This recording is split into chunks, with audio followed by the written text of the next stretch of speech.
Hello रायजो राजा नोंथांमोन जायफ्रा गाव गावनि खाफालखौ नायनो थाखाय नोंथांमोना अनलाइनबो लानो हागोन। आङो आंनि कन्टेक्ट नाम्बारखौ होदों।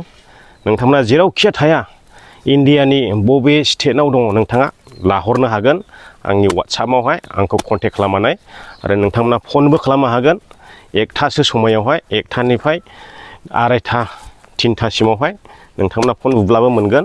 आरो नोंथांमोना बुक लानो गोसो दं आं खोन्थानि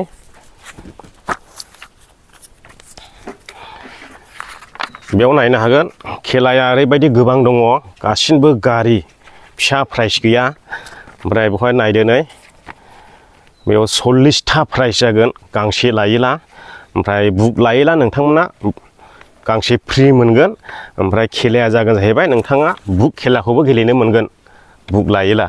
माने गासै 70टा खेला बे प्राइसखौ मोनफागोन आरो जुदि जायोब्ला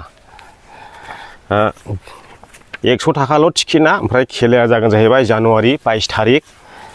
बुक लायोला 600 थाखा गांसे फ्रि।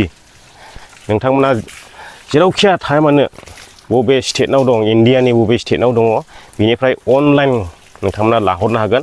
बे आंनि होखानाय कन्टेक्ट नाम्बाराव कन्टेक्ट खालामब्लानो जाबाय आरो। दा आङो ओरैनो फानलाबाया, जोंबायदि फानफेरि मानसिफोरनिखौ लानांगौ। मानोना बियो डनेसननिसो बियो बे लटारिया, बिनिखायसो आं बेखौ फाननानै हरनो आवगायदों आरो। माने स्कुलनि नामाव जेनाखि जेलाव थानाय एनडिबि बै बिथांमोननि नामावहाय बिथांमोननि न'खरनोहाय 25,000 अनसुंथाइ होनो आवगायदों। दा बिनि थाखायनो माने ओरैनो गोसो जायोला ओरैनो बे दानखौ जोङो न'खर न'खर 100 थाखाबो खांनो हागौ। नाथाय पाब्लिकनो माबा मोनसे होनानै बे डनेसनखौ खालामनाय जादों आरो। दा जायफ्रा अनलाइन लानो गोसो लाहरदो।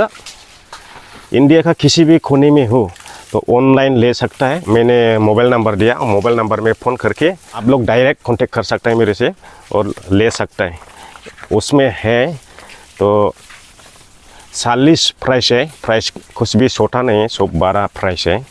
आप लोग ये लॉटरी टिकट लेके अपना नसीब देख सकता है। अनलाइन लादों होननानैहाय नोंथांमोना जाब्ला मोननाय नङा दासान। नाथाय बेबायदि जेबो गैया, गिनांगौ गैया। नोंथांनो टिकेटखौ खेबनानै हरगोन। नोंथाङा माखौ लादों नोंथाङा गावनि मबाइलाव दोननानै लाबानो जाबाय। दा नोंथांमोना बुक लायोला जोङो बेखौ साइड खालामनानै दोनगोन बुकखौहाय। दा बेयावनो फोजोबबाय लोगोफोर भिडिअखौ। नोंथांमोना भिडिअखौ मोजां मोनदोंब्ला लाइक खालामदो आरो शेयार खालामदो। दा जाहाथे बयबो अनलाइन लाहरनो हायो।